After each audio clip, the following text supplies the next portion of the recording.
Memulai sebuah kehidupan rumah tangga itu bukanlah hal yang mudah. Banyak tantangan dan juga resiko yang harus siap dihadapi oleh orang yang ingin memulainya. Tak terasa kini pernikahan siri sudah akan berganti menjadi resmi, sah di mata hukum dan agama. Rehan menggelar pernikahannya secara besar-besaran dan dengan bangga memamerkan istri dan anak-anaknya tanpa mau mendengarkan gosip orang-orang. Baginya gosip tak enak itu sangatlah membebankan, jadi lebih baik tak usah dipikirkan dan didengarkan.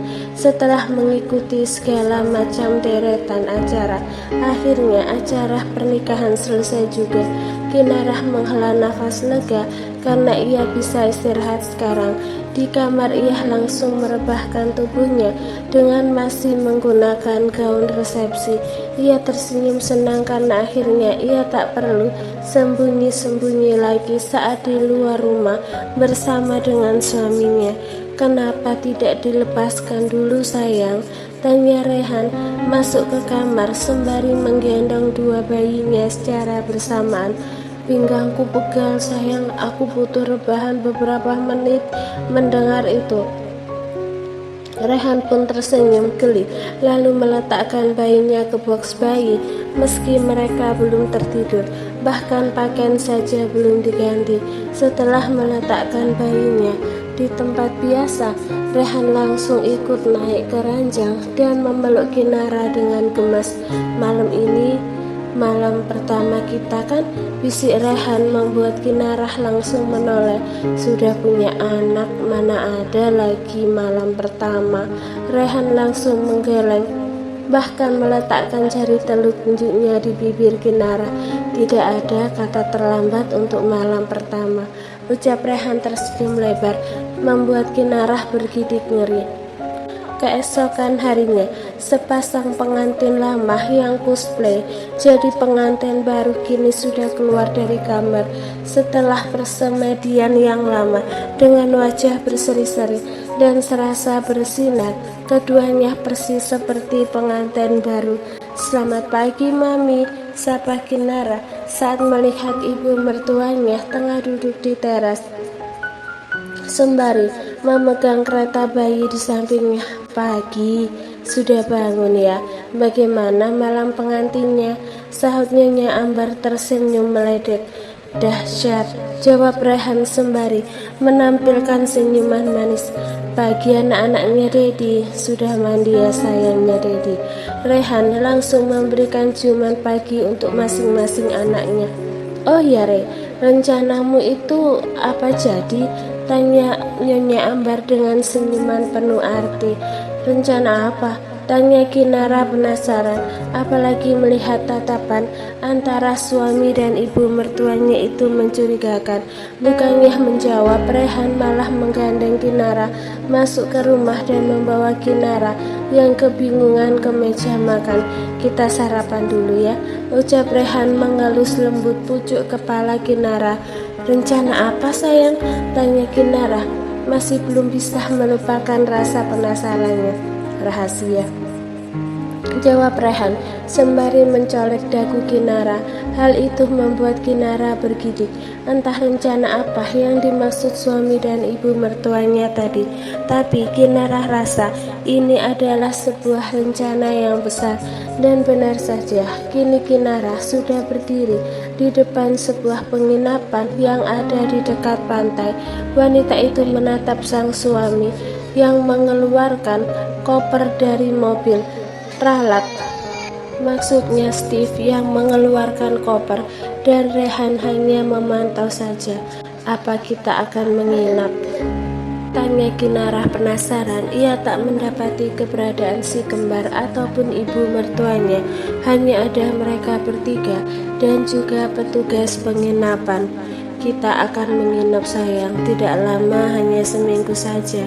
Dengan santainya, Rehan menggandeng tangan Kinara untuk masuk ke penginapan yang sudah dipesan jauh-jauh hari dan sudah dihias persis kamar-kamar pengantin baru. "Lalu bagaimana dengan si kembar? Kenapa tidak dibawa sekalian? Tanya Kinarah mendadak panik dan khawatir, apalagi mengingat kalau putra-putrinya itu masih membutuhkan ASI. Tenang saja, mereka ada di sebelah sana. Kalau nanti menangis atau mau susu, mereka akan diantarkan kemari. Setelahnya mereka harus pergi karena ini adalah waktu kita berdua. Tapi sayang, jangan digendong di sini, malu, teriak Kinarah pelan, tapi cukup memekakkan telinga Rehan. Rehan pun mengkode Steve untuk memerintahkan para pelayan pergi, karena ia ingin segera menikmati masa-masa bulan madu yang indah setelah sekian lama. Steve yang mengerti langsung memerintahkan para pelayan untuk meninggalkan tuan dan nona mereka. Steve pun ikut keluar dari penginapan. Ia akan ikut menginap juga di sekitar sini. Saat laki-laki itu tiba di mobil, matanya menangkap sesuatu yang aneh. Mobilnya tidak terkunci, padahal sebelum ia masuk ke dalam penginapan, ia sudah mengunci mobilnya. Karena ada beberapa berkas penting di mobil itu yang akan menemaninya di penginapan nanti. Dengan cepat Steve langsung masuk ke mobil, dan betapa terkejutnya ia saat melihat seorang gadis duduk manis di kursi sebelah kursi pengemudi. "Apa yang kau lakukan di sini?"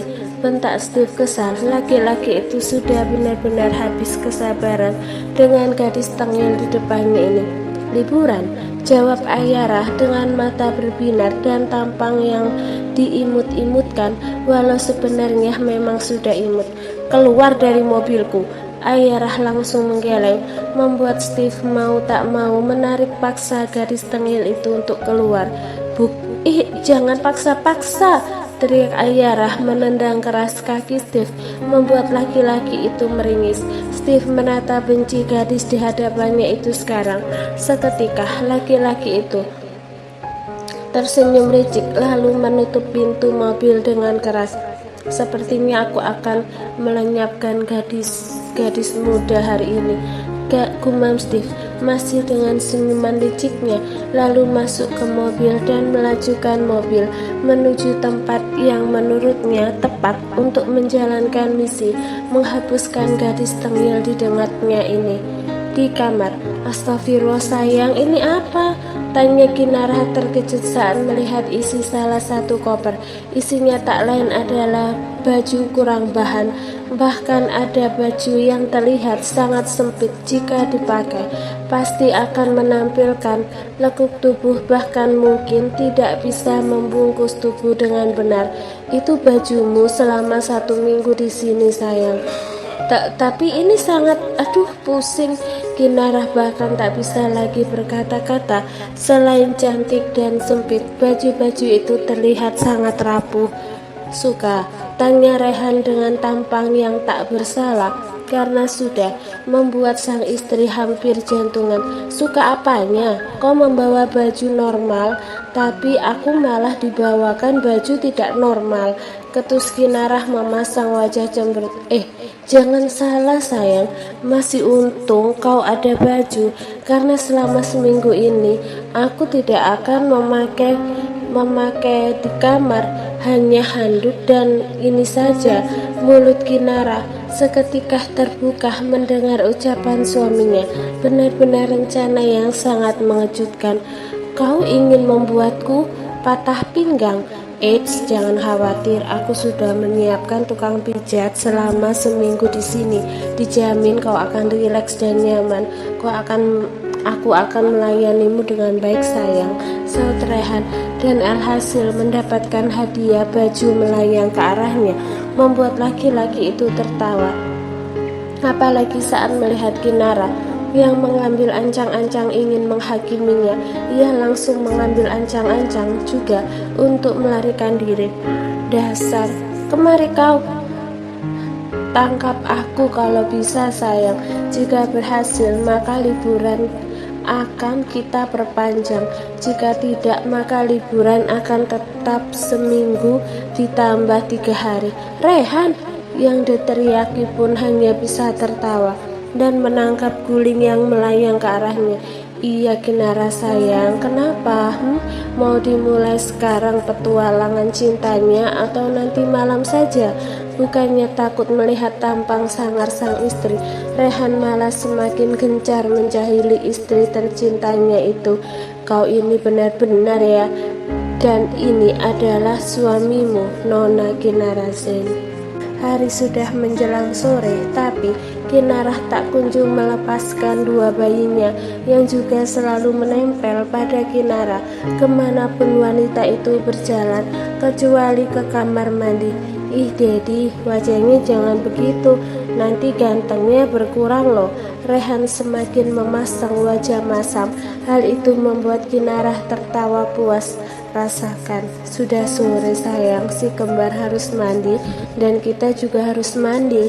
Akhirnya setelah sekian lama terdiam dan merajuk, Rehan membuka suara juga. Iya ya, aku baru sadar.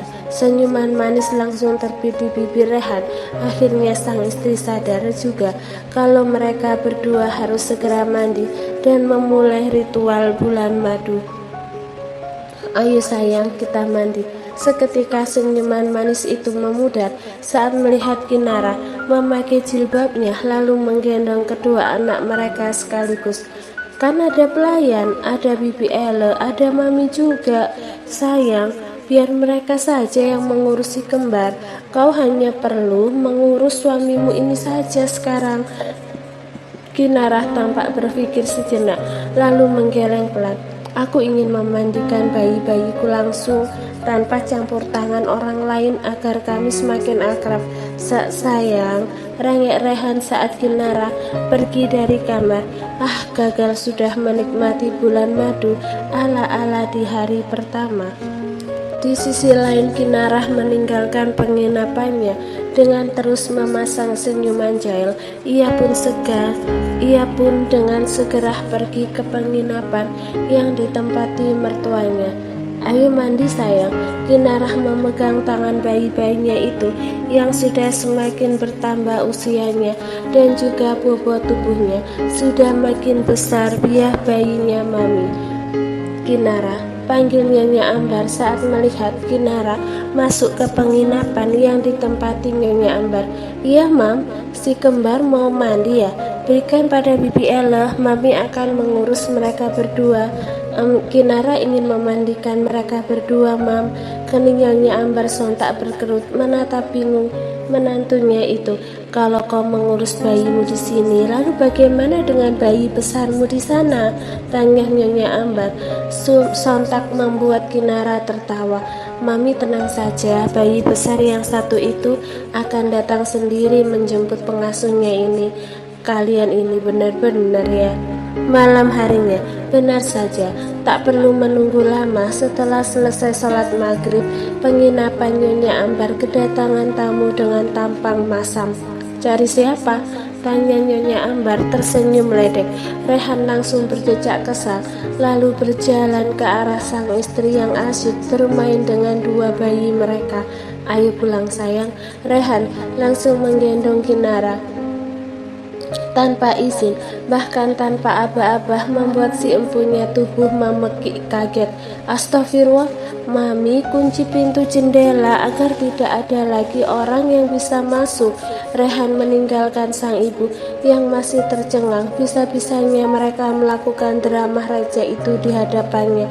Orang tua kalian memang unik ya, ucap Nyonya Ambar kembali ikut bermain dengan kedua cucunya. Di sisi lain, Rehan langsung menurunkan sang istri di kamar lalu menatap sang istri sembari berkaca pinggang. Kau tidak tahu waktu ya, suami di rumah sendirian dan kau malah keluyuran. Kinarah memasang wajah cemberut lalu secepat kilat mencubit perut Rehan. Sakit sayang. Rehan langsung merengek manja saat mendapatkan cubitan maut istrinya. Aku ini bukan keluyuran ya, aku pergi menemui anak-anak kita, tapi aku juga butuh perhatian. Kok malah asyik bersama mereka, padahal sekarang kan waktu kita berduaan, bermesraan, berpelukan, berbagi kehangatan dalam satu selimut, lalu mengeluarkan keringat sayang. Kinarah langsung menyentil bibir Rehan yang kelewat lancar. Kalau masalah keringat-keringatan, aku tidak akan memakai pakaian aneh itu. Tenang saja sayang, setelah aku pikir-pikir, pakaian itu memang tak cocok untukmu. Akan lebih baik kalau kau tak usah pakai apa-apa. Jadi aku tak perlu bersusah payah merobek pakaian lagi, ucap Rehan memberikan ide yang begitu cemerlang baginya. Mendengar itu membuat pipi Kinarah memanas. Suaminya ini benar-benar di luar dugaan. Kau sangat menggoda dengan pipi yang memerah seperti itu, bisik Rehan setelah mencium pipi Kinarah. Suaminya ini bisa saja membuat hati mungilnya ini meleot. Kinarah merasa sangat bahagia dan juga beruntung dengan jalan hidupnya. Tatapannya yang tak lepas dari wajah sang suami yang dulu bahkan tak pernah ia khayalkan untuk menjadi pendamping hidup. Ternyata tugasku tak hanya sekedar melahirkan anak untukmu saja, Tuan Rehan, tapi juga tetap di sampingmu menjadi pendampingmu untuk memulai kehidupan yang baru dengan cerita-cerita indah. Terima kasih untuk semua tangis dan tawa serta rasa takut yang kau berikan padaku. Akan ku kenang itu sebagai sebuah sejarah perjalanan hidup kita berdua, di mana aku yang tak berpunya mengharapkan cerita orang yang berkuasa sepertimu. Terima kasih sayang. Kinarah memberikan kecupan ringan di Rehan lalu membenamkan wajahnya di leher sang suami. Terima kasih juga karena sudah mau mengemban tugas ini, Kinarasen. Terima kasih karena sudah memilih untuk menjadi istri dari laki-laki sepertiku. Terima kasih karena kau sudah sabar menghadapiku dan terus memperjuangkan cintamu hingga aku luluh. Terima kasih karena sudah menghadirkan dua malaikat kecil yang selalu kuimpikan. Bahkan dengan semua harta, bahkan ribuan ucapan terima kasih, tak bisa membayar itu semua. Aku mencintaimu dan akan tetap mencintaimu sampai kapanpun itu. Kau adalah yang terbaik di antara orang-orang baik. Terima kasih sayang.